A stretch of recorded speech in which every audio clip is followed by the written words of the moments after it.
بفوت الفارس الأكبر سنا.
أولى مباريات اليوم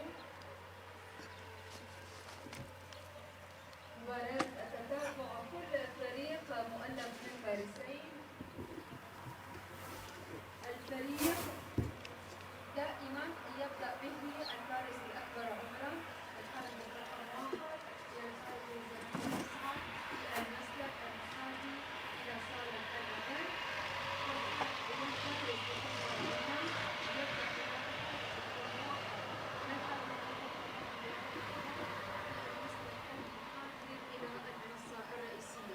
طريقة احتساب الزمن: أولا نحكم المباراة والتنسي، والزمن يبدأ من الحاجز رقم 1. يشتاق الفارس الأكبر عمرا هذا المسلك في الحاجز رقم 9. عند وصول يدي الجواد إلى أرض الملعب بعد خفض حاجز رقم 9 يبدأ الفارس الأصغر عمرا لخفض الحاجز رقم 1، ينتهي عند الحاجز رقم 8، وهنا نعرف الزمن بجمع باحتسابه من 1 إلى 8 بحرا. وفق تابل سي دائما يبدأ الفارس الأكبر عمرا. Hello dear viewers, spectators, those that are watching us live on Sada FM. We are televising now at the Marta Bاسل Al-Asad Equestrian Club in Damascus. And today is the second day of the big event of Arab Army Day Equestrian Championship, the 6th of it.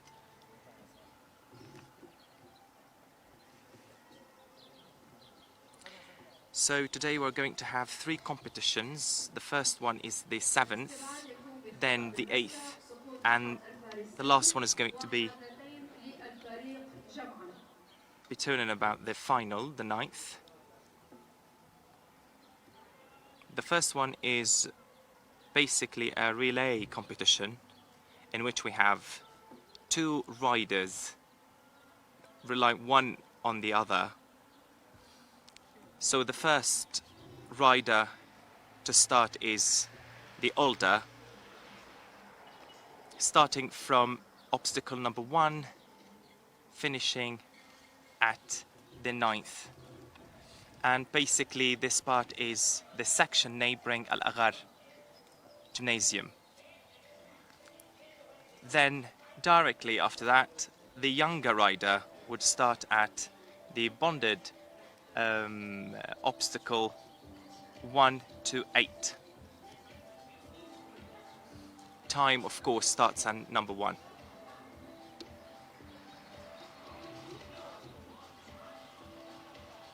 So here we have 6 riders. That makes them 12 ones. So now our dear riders are just examining their courses, taking their own measurements in order to excel at.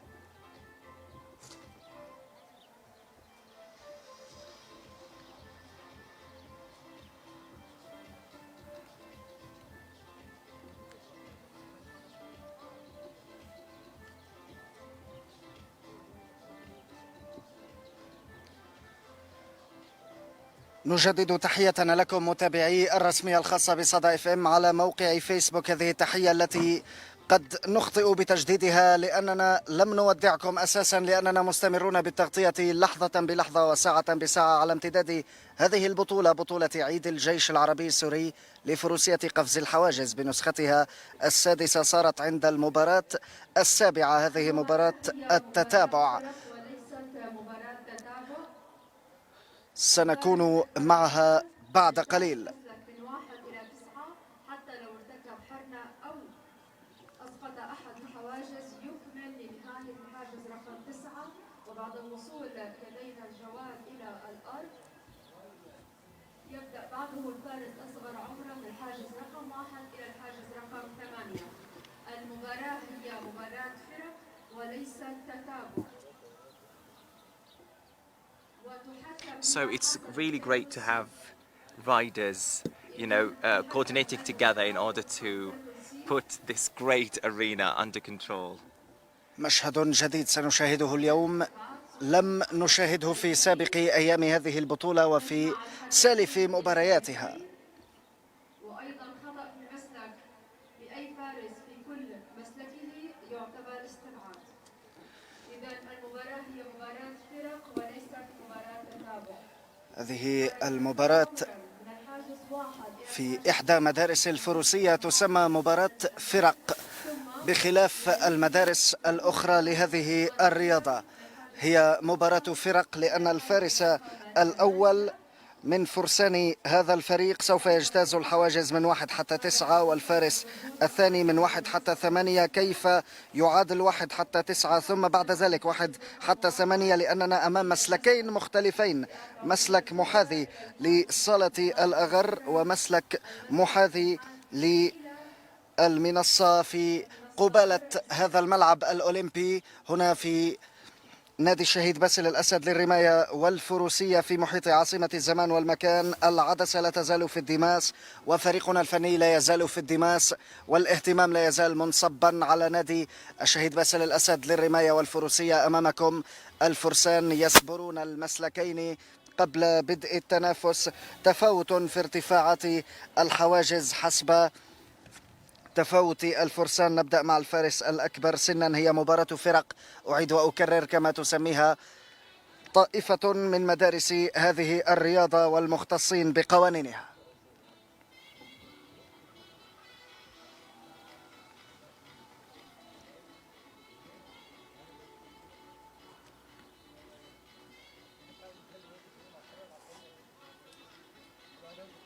ننتظر وإياكم أن تحين لحظة بداية هذه المباراة، وهي السابعة من نوعها، ونحن في اليوم التنافسي الثاني من هذه البطولة. بالأمس شهدنا تتويج 25 فارسا.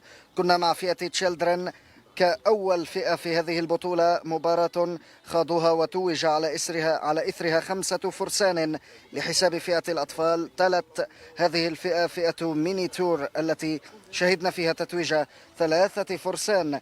أما فئة أماتيرز التي حلت ثالثة كذلك توج على إثرها 3 من أبطالها. تلا ذلك في الملعب الأولمبي هنا سمول تور، وبعد ذلك ميديوم تور وبيج تور. أما اليوم فنحن مع مباراة فرق ذات مسلكين. So let's see what this arena is holding for our future riders.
and Muhammad Bali. As for the final one, it unifies both Ali Isa and Bushra al-Assad.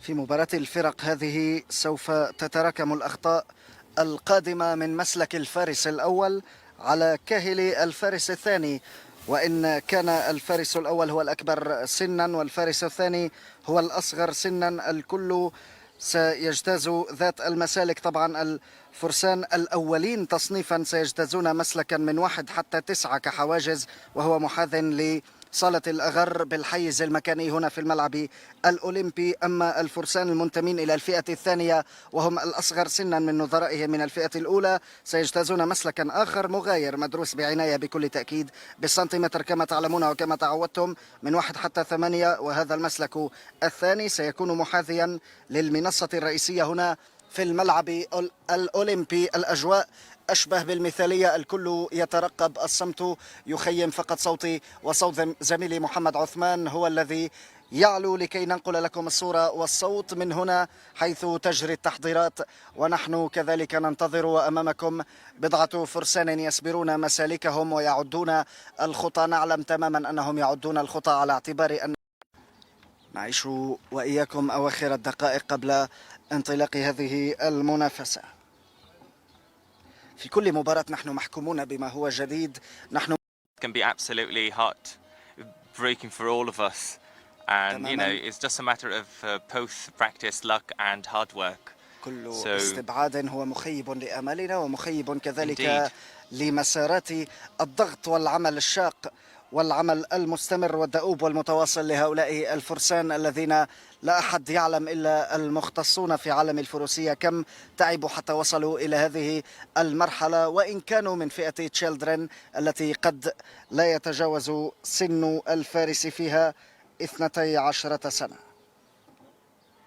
So responsibility is doubled today simply because one of the rider is depending on the other. So تماما هذا ما يضاعف المسؤولية على عاتق الفارسين. المسؤولية ستكون مضاعفة. أرتكب خطأ سأعلم أنه سيوضع مع كل أسف في سلة الفارس الذي سيليني ويمثل فريقي في ذات حالة النزول إلى المرمح. أنا أشغل نصف المرمح والنصف الآخر من المرمح يشغله رفيقي الذي يتقاسم معي أعباء هذه المباراة. مباراة فرق ستكون من 1 حتى 9 أولا، ومن 1 آخر حتى 8 أخرى محاذية للمنصة الرئيسية ستكون مع الفارس الأصغر سنا. أعيد على حضراتكم أسماء الفرق تواليا وعلى الترتيب: ليث علي وبشرى الأسد الفريق الأول، والفريق الثاني محمد عجان وطلال سليمان. محمود المصري وأحمد المصري في لائحة المشاركين مركزهم ثالث كخط بداية. حسام شهاب وغالي زيبق رابعا كفريق. شروق المصري وأحمد المصري كذلك الفريق الخامس، والفريق السادس محمد بعلي يختتمه بعد أن يبدأ به أحمد ملط. علي عيسى يبدأ الفريق السابع، وتختتم هذه المباراة مع الفارسة بشرى الأسد. So this championship is held in honor and appreciation of the army personnel who are courageously defending the homeland against terrorism. We could see fighters, not riders, yesterday.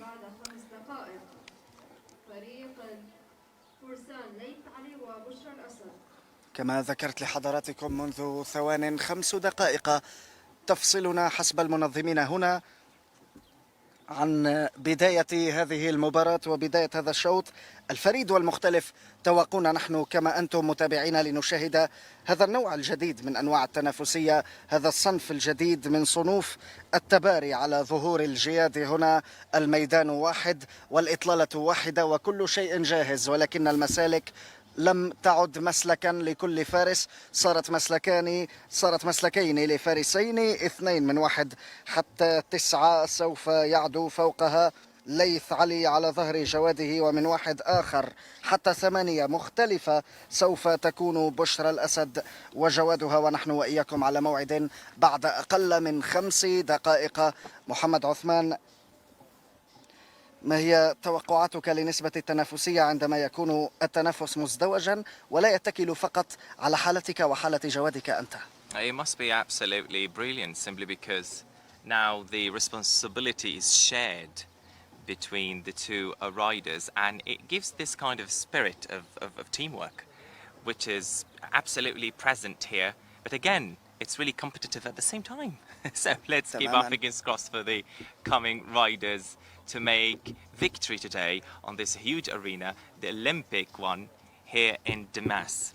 يعزز هذا روح الفريق وروح العمل كتيم مشترك. محمد عثمان أسلفت، وكذلك الوجه الآخر لروح الفريق هو وجه الغبطة والغيرة، دعنا نسميه. لماذا لم يخطئ زميلي فيما أخطأت أنا؟ سوف أتحمل نتيجة فشل فريقي إن كنت أنا صاحب الخطأين أو صاحب الحرنتين لجوادي أو ما إلى ذلك. Eventually pushing them to work, to give the best of what they've got throughout their training, practice and experience at the same time.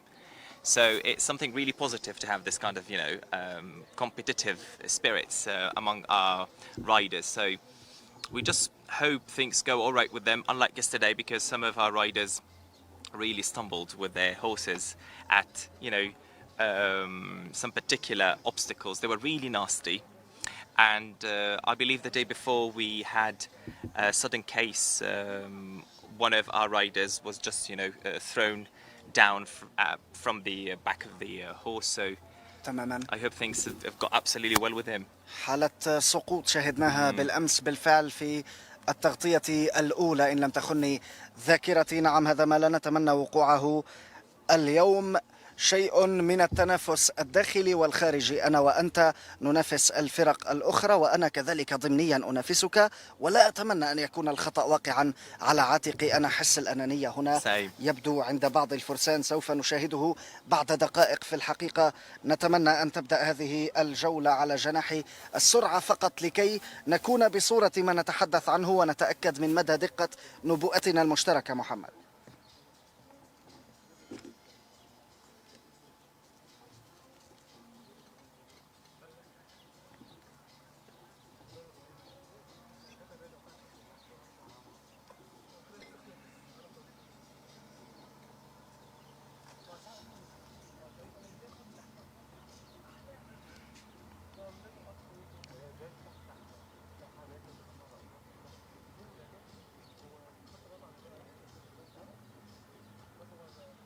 فرق سوف تشهد تبديل بفرسانها.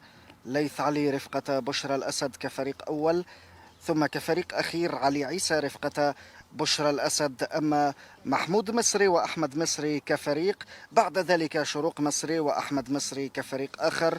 تبادل للأدوار وتبادل لصهوات الجياد إن صح تعبيري. كل ذلك يحصل بعد حين. لأي فريق سيكون انتماؤك أفضل، مع أي فريق سيكون طالعك، على ظهر أي جواد ستتوفق وتكون محظوظا وموفقا أكثر، وسيكون طالعك إيجابيا أكثر من عندما امتطيت الجواد السابق.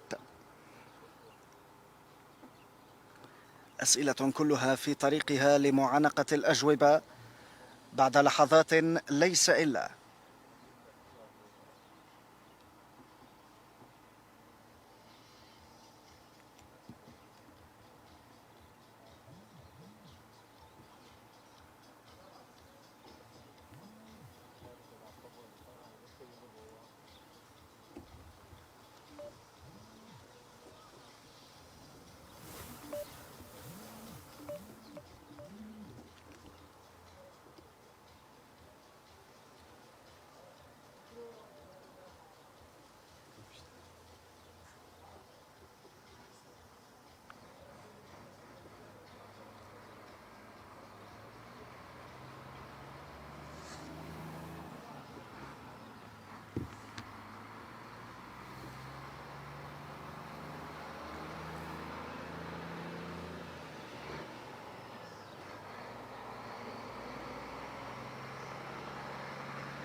So kicking off the first competition of the teamed groups, Laith Ali with Bushra al-Assad are starting first. Following them, Mohammed Ajjan and Talal Sulaiman. Then Mohammed Mahmoud and Ahmed Masri. Fourth group, Hussam Shahab and Ghali Zbib. The fifth, Shuru and Ahmed Masri. Following them, Ahmed Malat and Muhammad Bali. The seventh group, Ali Isa and Bushra al-Assad.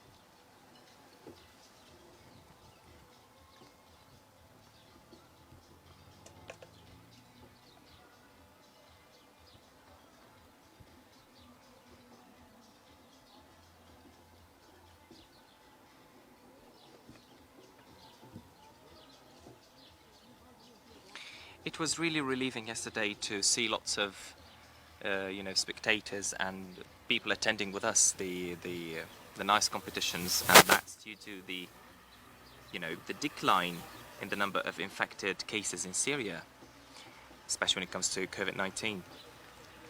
But yet still, we could, see lots of necessary precautionary measures against COVID-19, which are still present, but let's say, eased in a way.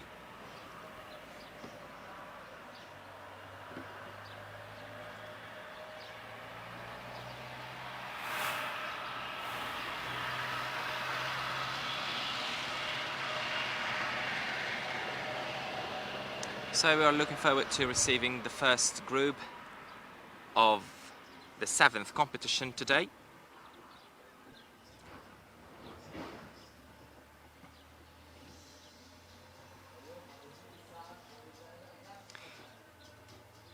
So, dear Abdulazim, as you can see, this arena has its special features. We have shrubs and flowers, a gazebo in the middle over there, different sizes of obstacles. That makes it really special. Olympic indeed. لعل هذا لإضفاء طابع خاص على هذا المرمح، لعل هذا لإراحة نفسية الخيول والحالة الداخلية ذهنيا للخيل. تعودنا أن نصف الخيل كما نصف خياله، على اعتبار الخيل أشبه بالعاقل. محمد من يتابع الفروسية يعلم ذلك جيدا. عندما تغيب أشعة الشمس أو ينخفض إشعاعها أو تصبح في طور الاختفاء، على الفور يجري اللجوء إلى الإضاءة المجهزة مسبقا لكي لا يختلف الإشعاع تماما، لأن لمعية ربما الضوء على عيون الجياد تلعب دورا، وكذلك مشهدية النخيل حينا وألوان الحواجز تارة أخرى تماما، وأن يعمد المنظمون إلى ترتيب إن صح تعبير المسلك وترتيب أرضيته الترابية أو الرملية أو هي مزيج بين ذلك، وترطيبها بشيء من الماء لكي لا تثير الجياد نقعة في أرض هذا المرمح. محمد عثمان، كل ذلك يضفي طابعا خاصا، يضفي شكلا من أشكال الصمت الملون إن صح تعبيري. كل ذلك يسبق بداية المنافسات كمباراة سابعة ننتظرها على أحر من الجمر. نشاهد الجدار الذي يفصلنا عن صالة الأغر على يسار تماما، ومنصة الشرف منصة كبار الحضور هنا على يمين المرمح الأولمبي. الملعب هنا مفتوح للهواء الطلق، والخيل تعانق الليل بعد حين. الخيل والليل والبيداء تعلم كلها أسماء هؤلاء الفرسان الذين ننتظرهم على أحر من الجمر. وهنا كلمات المتنبي نادت ملافظ محمد. رياضة الآباء والأجداد بكل تأكيد سوف تستدعي أشعارا وتستدعي حكما وتستدعي أقوالا مأثورة. قلت لك بالأمس أن من تعلمه الخيل لن يجهله الناس. الخيل تتميز بشيء من الدهاء يميزها عن باقي ربما الحيوانات والمخلوقات الأخرى كيف تستطيع أن تتفهم أنها بقيادة شيء آخر، بقيادة كائن آخر. هذا الكائن الذي يمتطي ظهر الجواد يريد من الجواد أن يقفز في لحظة معينة، لا ينبغي على الجواد أن يتأخر ولا ينبغي على الجواد أن يستنتج بمفرده كيف سيتم القفز وشد اللجام ودرجة شد اللجام كلها An تلعب unseen kind of relationship أدوارا. between both of them. An unseen تماما. relationship, you know, sometimes we can have, you know, comprehension without really practicing it. So I believe there is a huge relationship between these two, you know, participants, let's say. We wouldn't just علاقة count them شراكة as just, عميقة، of course, most علاقة definitely. شراكة عميقة ومتشعبة وتمتد إلى أكثر من ميدان وإلى أكثر من مضمار وإلى أكثر من مجرد مجال واحد. هم Harmony is the key word here, I believe. They must have this kind of harmony between both of them in order to excel at تماما كأنه performing. تواصل عضوي، كأنه تواصل فيزيائي، كأنها كيمياء بينهما نشأت بأمر من قائد الجواد وباستجابة مثلى وقصوى من هذا الجواد الذي يحكم ربما عقلا باطنا لا نراه نحن، فقط لكي يكون عند حسن ظن خياله. وتجد عندما يسقط الفارس من على ظهر الجواد من Yes, يتابع suddenly the الفروسية horse. على مقربة كأن الدموع تملأ عيون الجواد. Yeah, that's كيف right. لي أن أخذل هذا To go البطل just الذي I اعتمد misty. علي. Every single feeling the rider is trying to avoid would be reflected on the, you know, the horse performance, and we could see that yesterday when some of the horses, you know, poked at certain obstacles. So maybe the rider himself was rather reluctant about that fence, and that was interpreted directly on the horse. هذا ينعكس تماما بشكل مباشر وبسرعة قصوى. كل ما يحصل مع الخيال يحصل مع الخيل. بين الجواد ومن يقوده علاقة عميقة متشعبة المجالات.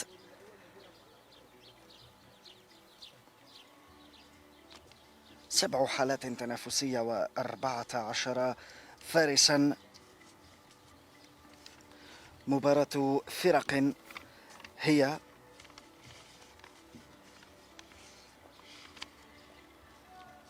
17 حاجزا من 1 حتى 9، ثم مسلك آخر من 1 مغاير إلى 8، كذلك مغايرة ل8 عند الفارس I الأول. believe the first rider is on.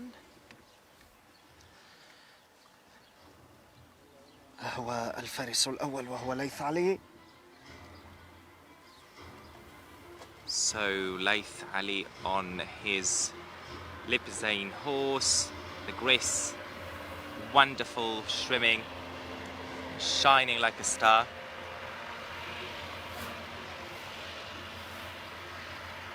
Examining his course meticulously. Again, we should remind you that the older rider is going to go through the section now. You can see everyone neighboring Al-Aghar gymnasium.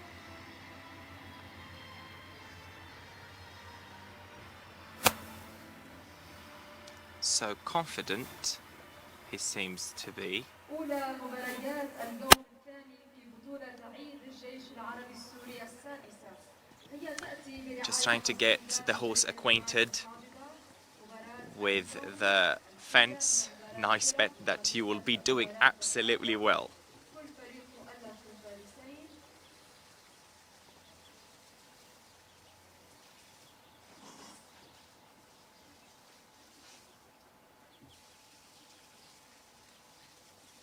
الفارس الفئة العمرية الأكبر يبدأ في المسلك. الحاجز رقم 1 إلى الحاجز رقم 9 المحاذي إلى طرف آخر، ثم بعد اجتياز الحاجز رقم 9 يبدأ الفارس الأصغر عمرا من الحاجز رقم 1 إلى الحاجز رقم 8. نحكم مقاتل Laith now is approaching the first obstacle.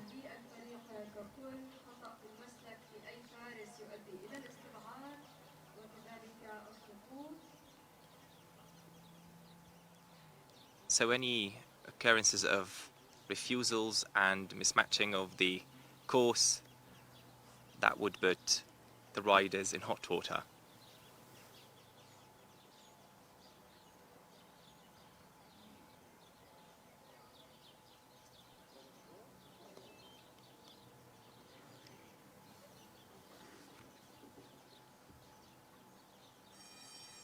وبداية هذا الفريق مع الفارس طلال سليمان وجواد أبيك جوي توتو.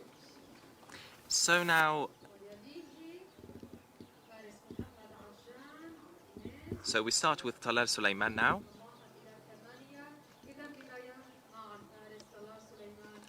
Talal Sulaiman now.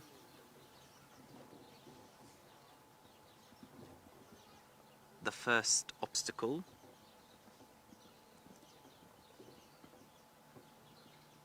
With Avec Joy.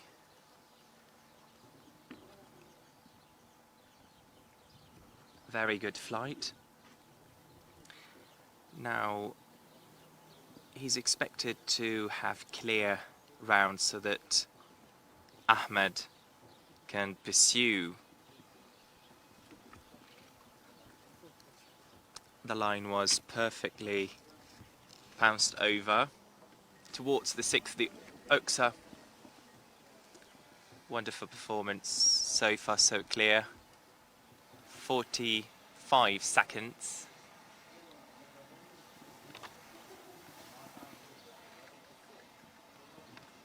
And the final Oksa now. Ahmed has just started towards the second Oksa as well. They must work hand in hand thoroughly in order to share victory of today's competition.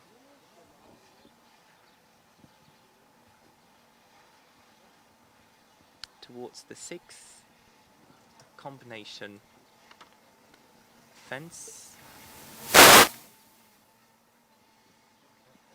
Oh, a very sharp lap. A great approach. No harm if the hind quarters of the horse touched it. So, a minute, 0.26 seconds. Lovely performance, very clear indeed.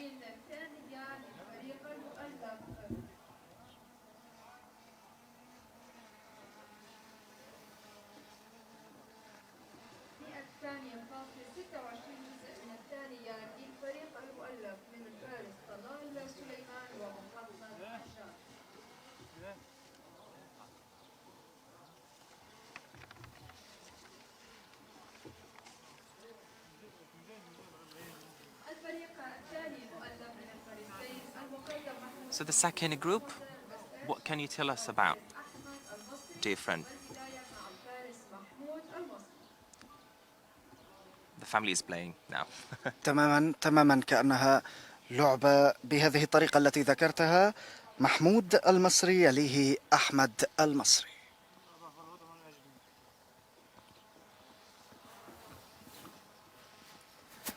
بداية العدو وقفز الحواجز. نلاحظ كيف أن الفارس الثاني يبقى في المرمح، عين على مسلكه الخاص وعين على أداء النصف الثاني من فريقه، وهو الخيال الذي يسبقه مرحليا. المصري للمسلك الأول والمصري الآخر للمسلك الثاني. محمود وأحمد هنا 4 أخطاء والزمن تجاوز نصف دقيقة. صارت الأخطاء 8 إسقاط لحاجزين.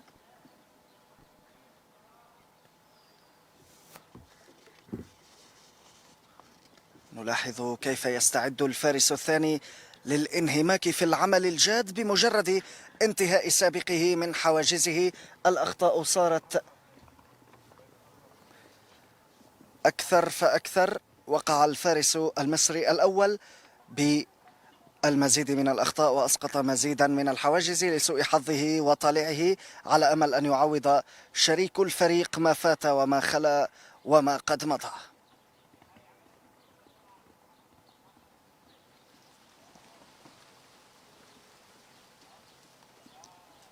الزمن يقترب من الثواني 90. 100 ثانية 26 جزءا للفريق الذي كان مؤلفا من طلال سليمان ومحمد عجان. ينتهي احتساب الزمن إذن عند الزمن فيديو 13:69 وتم إضافة 16 ثانية على الزمن للفريسين والخشبة في 4 ثواني. إذا 113 ل 69 جزءا. فريق الفرسان الفارس همام شهاب وفالنسيا والفارس غالي الزيبق وتكيلا، والبداية مع فارس همام شهاب.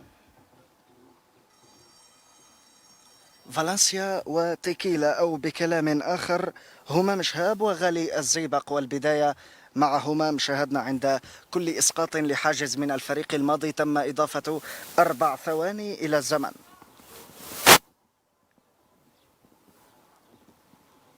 الأخطاء ترجمت زمنا.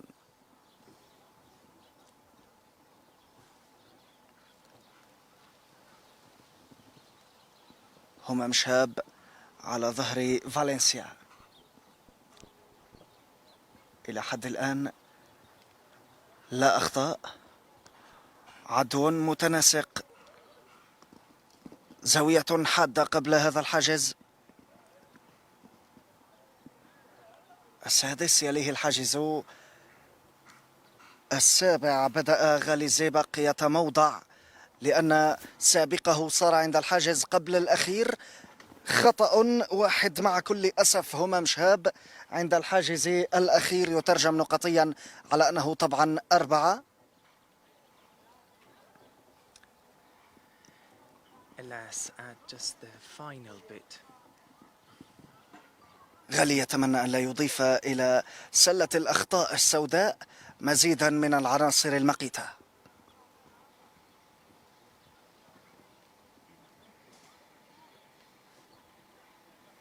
غالي الزيبق يسابق الزمن، زوايا حادة تماما يرسمها بقوائم تيكيلا. غالي رائع، 93 4% جزءا.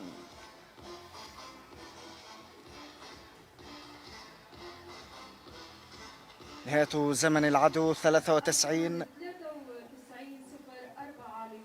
04. وغالي الزيبق وهو أفضل زمن في الفرق إلى الآن.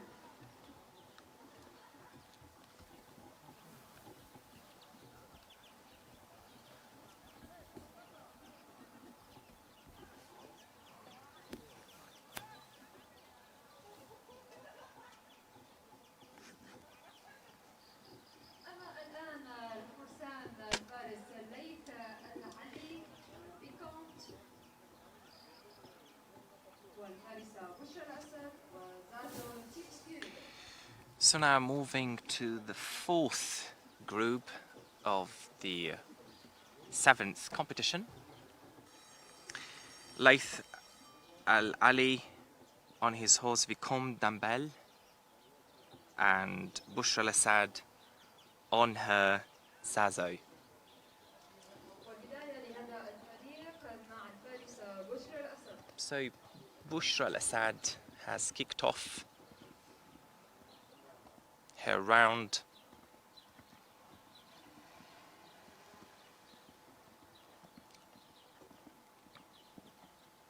A very fine horse indeed.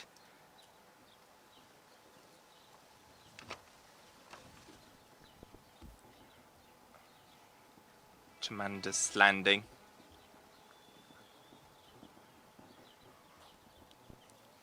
The Oakser and the line, the first brilliant A and B, have been well bounced over towards the 6th Oakser. Wonderful Bushra carry on. So far, so impeccable. So it seems that Ali is restless in order to join in. She's done her part. Now Ali is held responsible. Fingers crossed. 65 seconds in total. It's really difficult to keep the pace on in order to reach the goal. So both are working hand in hand to reach the lead. 85 and towards the bonded vertical wonderful performance 89.67, and they've just been at the peak, if I'm not mistaken. They are now the best performance of this دون competition. أخطاء. زمن رائع، زمن Love your جديد، record. هو 89.67 جزءا. ليث علي من بعد بشرى الأسد 17 حاجزا ولا خطأ. علي عيسى وآرني جوانيان. الزمن الهدف هو ما رسمه كل من بشرى الأسد ومن بعدها ليث علي 89.67 جزءا بالمئة من الثانية الواحدة. It's a heated competition. آرني جوانيان من بعدها علي عيسى.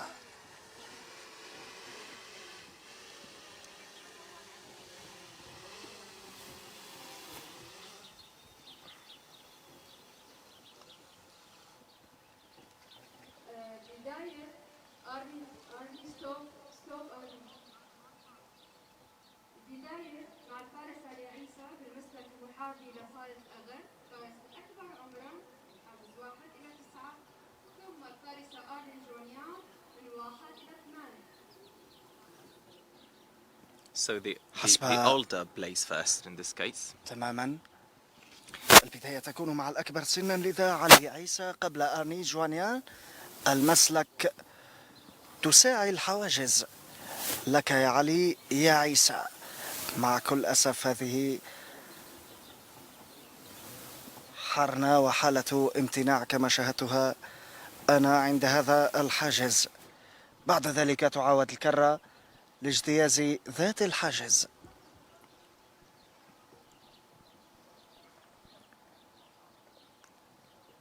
خطأك سيثقل كاهل آرني جوانيان يا علي يا عيسى.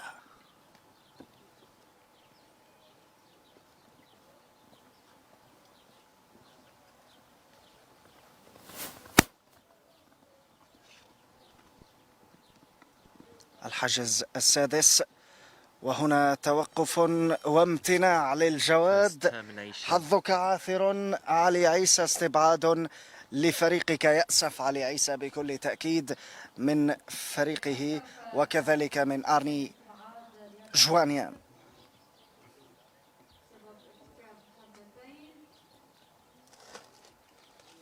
إحساس أسود خاص محمد عندما تستبعد وأنت لم تشارك بعد. أتحدث عن آرني جوانيان. But you know, things are out of control in a way. I mean, you could see that the horse balked at one of the obstacles, you know, and look, it's just snorting. It's showing anger. Well, if it's not now, better luck next time. هذا ما تتمناه وما يتمناه كل مناصري هذا الفريق المؤلف من علي عيسى وآرني جوانيان. آرني لم تشارك، لم يبدأ نصيبها من هذه المنافسة في المباراة السابعة، إلا وكان فريقها قد استبعد بفعل حرنتين لجواد تعيس الحظ علي عيسى. Well, I believe, you know, being in a group is to believe in this saying, in thick and thin, in good and bad. So these riders must have the same, you know, soul in order to be determined to get the goal. So again, many are those chances waiting for them ahead.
So far one of the groups has been terminated due to two refusal occurrences.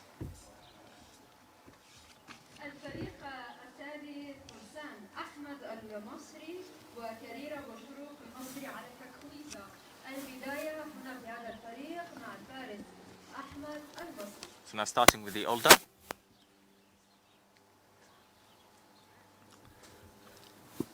فريق أحمد مصري وكذلك شروق مصري، والبداية مع الأكبر سنا وهو أحمد، تليه شروق على مسلك الحواجز الثمانية.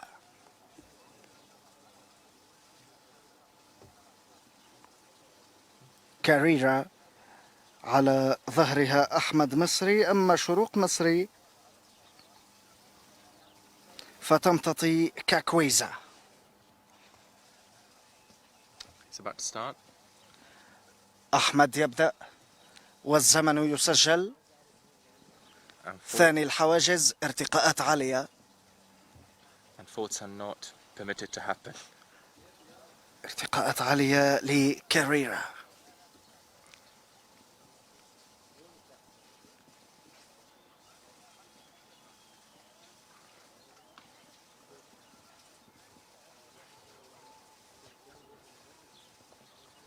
كاريرا يقودها أحمد مصري عند الحاجز السادس ولا أخطاء إلى حد الآن. لمس لا يسبب مشاكل. سابع الحواجز نحو الحاجز الأخير، وكذلك شروق وكاكويزا يستعدان. هذا هو الحاجز الأخير، بمجرد الانتهاء منه بدأت شروق مصري. الشطر الثاني من هذا الفريق.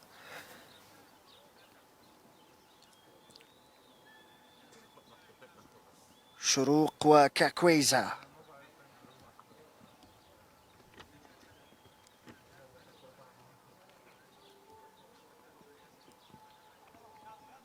حاجزا تلو حاجز، لا أخطاء إلى حد الآن.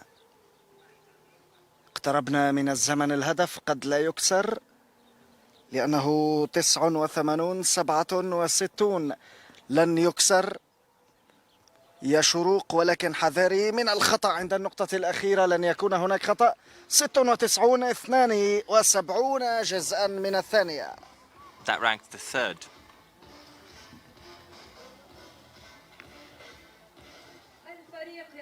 So Laith Ali and Bushra al-Assad so far have done best in this competition.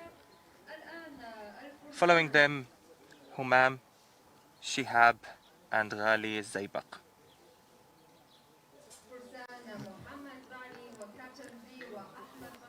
And both Ahmad Masri and Shurul Masri have made their victory towards the third.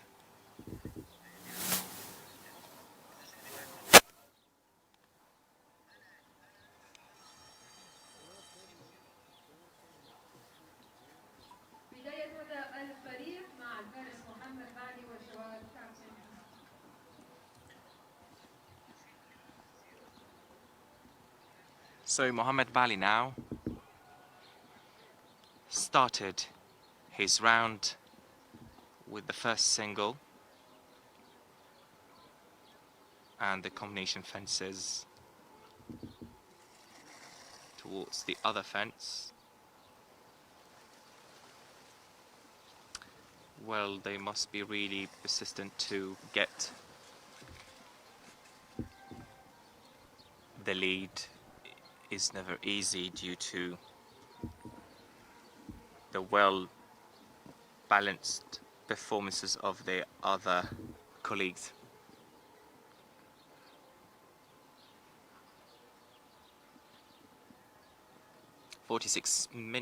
seconds so far, and the Oxer directly Ahmad sprinting with his wonderful horse towards the complex shaped vertical. It's all about time. Ahmad but so far so good.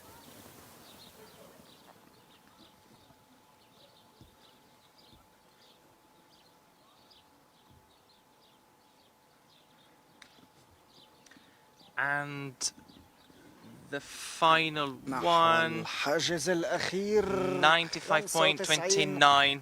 29. He's just pulled the rug under Ahmed al-Masri and Shruq Masri.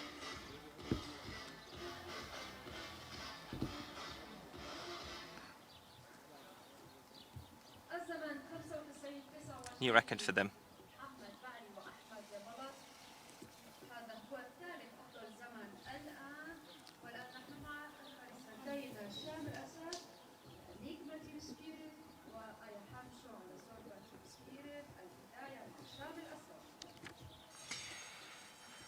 So now, new group, Sham al-Asad and Aya Hamsho.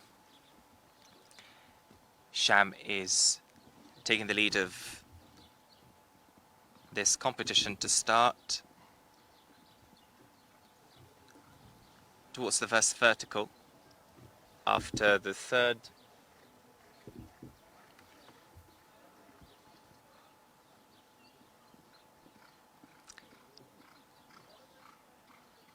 impressive is the horse, as you can see.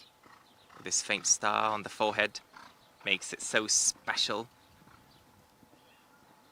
A sharp jump. It was. Touch with the hind quarters of the horse wouldn't make a problem. Now towards the other oxer. Oh, directly Aya Hamsha couldn't count to one. Directly she went on with her horse to portray a wonderful picture of what's taking place here. As you can see, Bushra is encouraging her to do her best. So far, 76 seconds, everyone. And the final one, 85.99. Such a clear and also brilliant performance. Look at the bat. Oh, the horse seems absolutely vibrant. Wonderful. All right. Nice batting on the necks to encourage them. جزء 1% من الثانية محمد عثمان قبل حلول الثانية 86. 85 ثانية و99 جزءا بالمئة من الثانية. أفضل أداء وأرشق جياد وأحكم كذلك قيادة وركوب في غاية الروعة من شام الأسد وكذلك آية حمشو. فيما تلاها شام الأسد في أقل من 50 ثانية. بعد ذلك آية حمشو اختتمت الزمن عند 85.99 جزءا. ألف مبروك، في غاية الروعة كان الأداء. So it's not now basically the matter between the horse and the rider. It's also riders and horses together going through this kind of, bond of harmony to have victory, and that was impressive. أداء رائع رباعي الأركان بين فارستين وجوادين في غاية الروعة.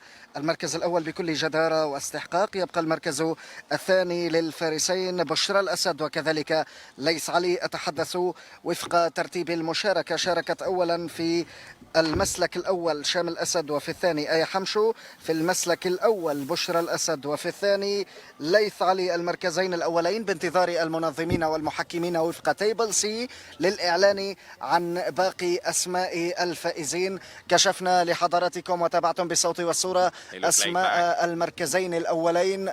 So having performed brilliantly well, they look absolutely laid back, enjoying their extraordinary performances. Team spirit is prevailing here among the riders.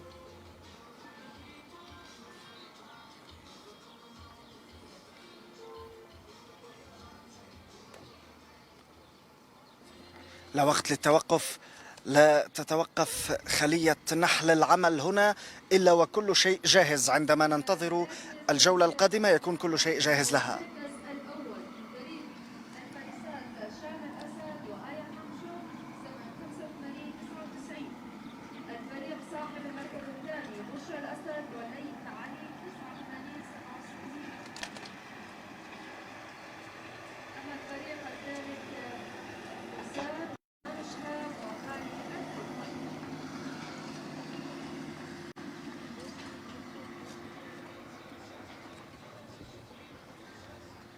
So the top riders of the mini tour of the second day of Army Day Equestrian Championship have been outlined. As you can see now, the top group is Sham al-Assad with her co-rider Aya Hamsho, along with the second part is Bushra al-Assad with Laith Ali. As for the third group, ranked Humam Shab and Ghali Zayba. بالأمس شهدنا تتويج فارس واحد بأكثر من مركز عندما بدل جواده، واليوم نشهد The same scenario is being repeated. تماما هذا السيناريو يتكرر بصفة مشابهة. شام الأسد وآية حمشو يتوجان كلتيهما بالمركز الأول، بشرى الأسد إلى جانب ليث علي كلاهما بالمركز الثاني، أما الثالث فلهما شهاب وغالي زيبق.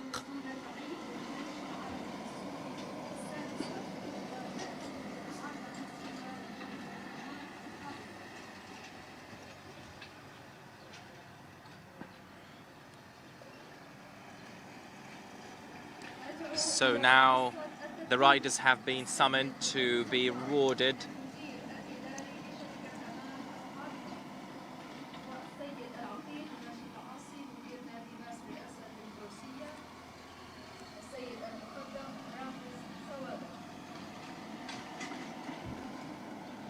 So it's shared success, coordinated with hard work, determination from both, riders and horses at the same time, which is phenomenal.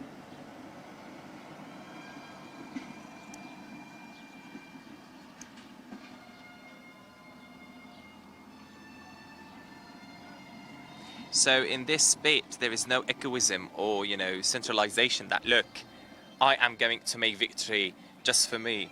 Now, in case I am not performing well, my rider won't have the title and vice versa.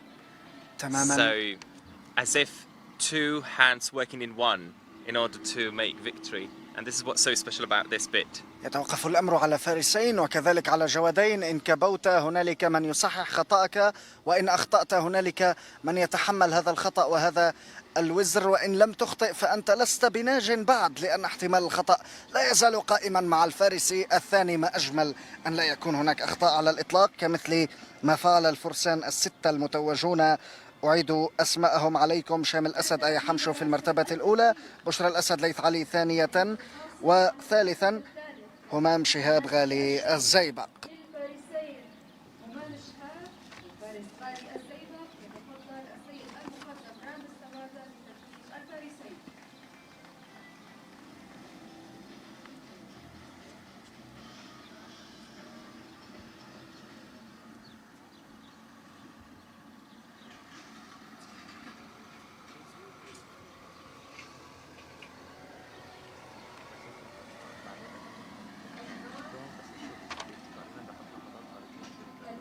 So as you can see, dear spectators and viewers all around the world, you can see that the riders are being rewarded for their great performance and well-deserved success.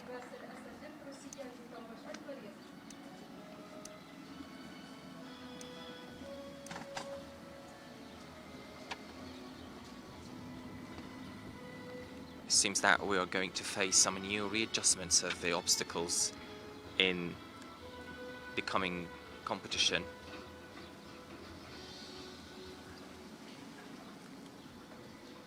أما الفريق صاحب المركز الأول الفارستين شام الأسد وآية حمشو تيم سبيريت السيد بيد لؤي صياد المدير الإداري لشركة أمان القابضة راعي الرسمي والحصري بطولة الجيش يقوم بتنفيذ الفارستين.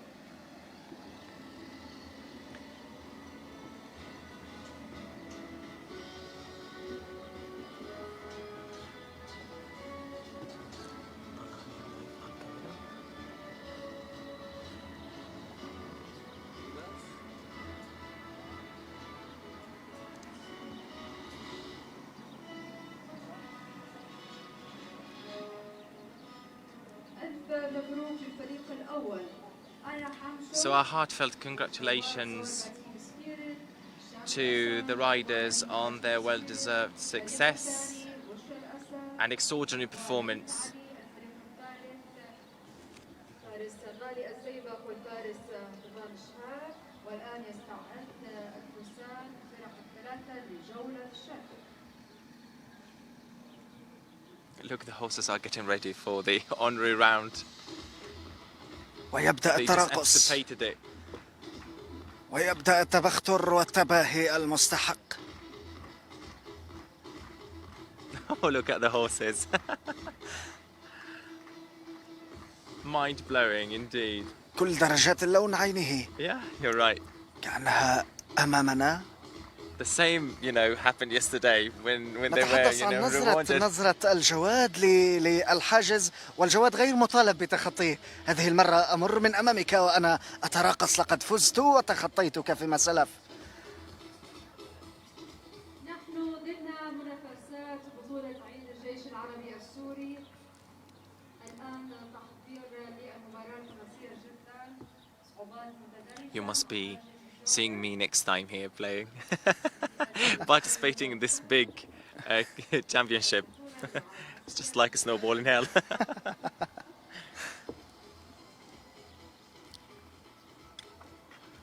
It's never A, B and C. It requires lots and lots of time, hard work and determined. You must be determined, yes. Okay. Now what we can see is that some readjustments are taking place to the obstacles, تماما. welcoming the coming competition, numbered the 8th if I'm not mistaken here. بانتظار المباراة الثامنة، نحن وإياكم نبارك للفائزين بالسابعة ولمن حلقوا في سماء الفروسية على نحو مشترك ومتناسق. فارسان توجا معا، إذن تحليق مشترك في السماء، وأنتم أنظاركم ستحلق متابعي الرسمية الخاصة بصدى FM على موقع فيسبوك، ستحلق عيونكم في السماء. من السماء ستشاهدون لقطات من الجو للدماس. هنا أرض الفروسية الكبرى، هنا الفروسية المستمرة، واللقطات أمام أعينكم متابعينا.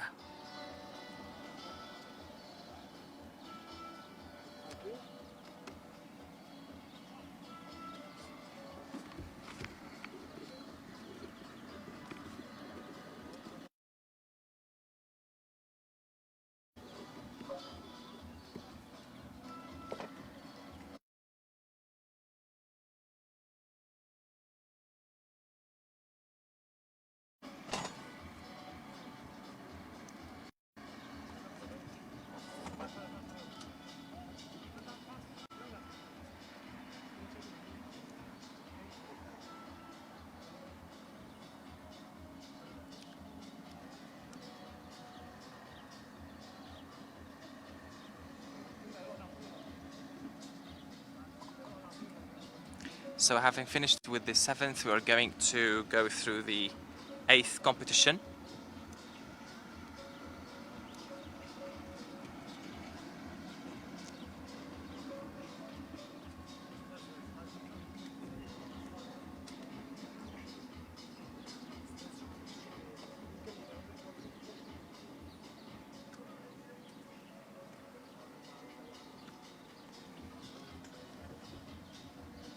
Semi-great scene of yesterday, the color of the sand along with the sunshine and the dust color is wonderful.